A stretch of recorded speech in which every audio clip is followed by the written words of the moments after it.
When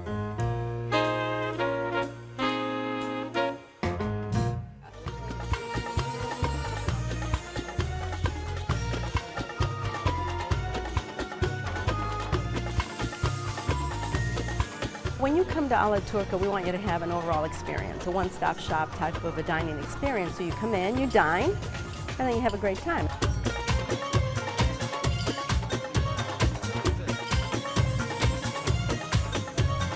We cook with a lot of olive oil, virgin olive oil, a lot of spices. We're rich in spices, one of the richest cuisines in the world.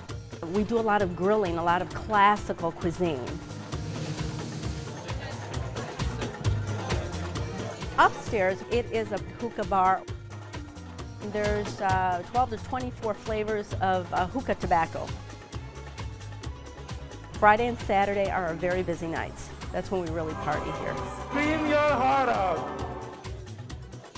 This is where everybody lets their hair down and has a great time.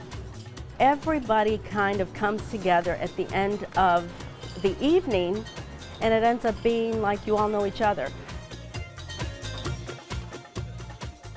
So Pip, you love the great energy at La Turka. Tell us why you chose it. I chose it because I am an actor, and I spend my days entertaining people, and so when I go out, I want to be entertained. And the food there is, I think, top-notch. It's really good food, and I love the belly dancing because that's good times. Not to mention the host there is just a wonderful, wonderful guy who makes you feel like you've come into his Turkish home. He's going to share some Turkish culture and Turkish food with you, and some good times. All right, Netta, you're actually Iranian, so no stranger to Middle Eastern food. How was your experience? The experience this time was interesting. I didn't feel as welcomed as you did. Okay. First reaction was, La Turka, no reservation Saturday night? Kind of taken aback by that. And I've been to La Turka before, and I know the ambiance you're talking about, but my experience was slightly disappointing because that was missing. Oh, you know, the first time I went was actually on a Saturday night as well. And you know, they have 3 dancers on Friday and Saturday nights, and that's the big draw. I made reservations because I figured that, you know, with that kind of entertainment that it probably gets pretty busy. But I even tried to make a reservation to go there, but they wouldn't take it. They're like, oh, just come in between 8 and 9, you'll be fine. I was just going to interrupt because I didn't get a chance to go on a Saturday evening or a Friday evening to see the belly dancers, but I think it was my first experience there. I didn't know a lot about Turkish food, and I got the full attention of the wait staff. Yeah. And I did feel welcome, just like Pip did. I mean, the owner was standing right in the front and made me feel very welcome. Saw people smiling when they were leaving, which to me is a real telltale sign of any restaurant. Pip, tell us a little bit about the belly dancing show. The whole restaurant, there's a buzz in the whole restaurant. Everyone's having a great time. They draw you in. It's more interactive. And the dancers are lovely, so it doesn't take much convincing. And they just work through the room. They're very respectful of people if they see you and you're like, you know, I'm kind of really into the dancers engage other people to dance. Oh, I danced. Have you danced? Oh, I danced. I got surprise me. I wanted somebody to stick a 20 down my pants. That's all I'm saying. It did not happen, but that's what I was waiting for. I had a good time. I got applause. Now, Netta, what is it about Middle Eastern restaurants that make it a great date place? I don't know about date. It's usually an experience. I mean, they tend to be fun. The music is good. I mean, that's the thing about La Turka. I think it's more about the experience than the food. Yeah, well, the food is really good. I have to say. I mean, I don't know much Middle Eastern food, especially Turkish food specifically, but I love the food there. I love that. What did you eat? I had the little pocket with all the meat and the cheese in it and the nuts and the raisins. It was so delicious. But before, I had the lamb shank, which was really tasty, really flavorful. I'm not really a fan of lamb, but I did try it and it was good, but I had chicken, sauteed chicken, which was unbelievable. I mean, all the spices in there, it was just a perfect blend of spices and vegetables and the rice, and even the way that it was displayed on the plate. So Netta, what makes Turkish food different from, say, other Middle Eastern food? I think one of the key differences is actually the rice. I think the style of rice is different.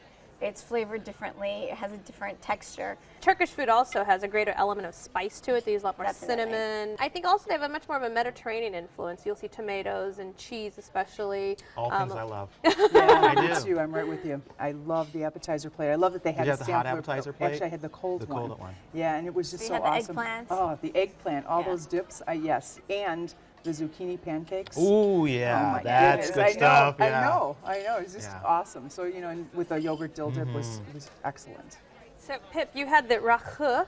I did. The national drink That's of right. Turkey. That's Woo! right. You know, I like the booze. I'm not gonna lie. They actually warn you when they bring it out. It was actually a very nice gesture, actually, from the host. Rakı, also pronounced Rocky, but I guess the proper pronunciation is Rakı, is it's very much like Sambuca, but not as sweet, but it's extremely high potent. And It's it's very also strong. called lion's milk because it turns a cloudy color when you have it. It's And very strong. It's That's very probably strong. what enticed you to start belly dancing. Well, actually, the belly dancing, actually, believe it or not, came before the Rocky or Rakı. That's how you pronounce it. We're not making this stuff. I understand, Rakı. No, it's a facial expression associated with Rakı. how he says it. So you were in the hookah lounge. Yes. Tell us a little bit about the hookah process. Well, it was interesting. We walked in, and there are all these young guys smoking hookah. And my parents are like, what is this? I mean, not like they've never seen it before. It's like, is this a new trend? Hookah lounges are definitely kind of fun. It was a very social atmosphere. I mean, they tended to be groups of people all together at tables having a couple appetizers. It wasn't a lot of people having meals. There's only a few couples actually sitting down to eat. And they're open late, too. And that's a fun thing to do if you've been out and you don't want to hit the club necessarily, but you want to hang out with your friends and talk. You know, you sit around, you smoke a hookah, you have some Rakı, and Well, and downstairs in the front where they have the place where you can sit, the pillows, and you can sit on the I floor. love that. So Pip a la Turca was your selection. Give us a summary. Good food, good drink, dancing. I mean, what more do you need? I mean, it's a meal and entertainment all in one. All right, Netta? Summary of a la Turca, it's about ambiance. Whether you're going to the hookah lounge or whether you're going to go downstairs and watch the belly dancers, enjoy. All right, and Susan? My experience was so positive, and I love the atmosphere. I love the pieces of brass and the carpets, and I just love everything about it, including the waitstaff. All right. Well, you can dance the night away at A La Turca, 3134 North Lincoln Avenue, 773-935-6101. Open for lunch and dinner every day. Limited reservations are accepted, and the average tab per person without drinks is $30.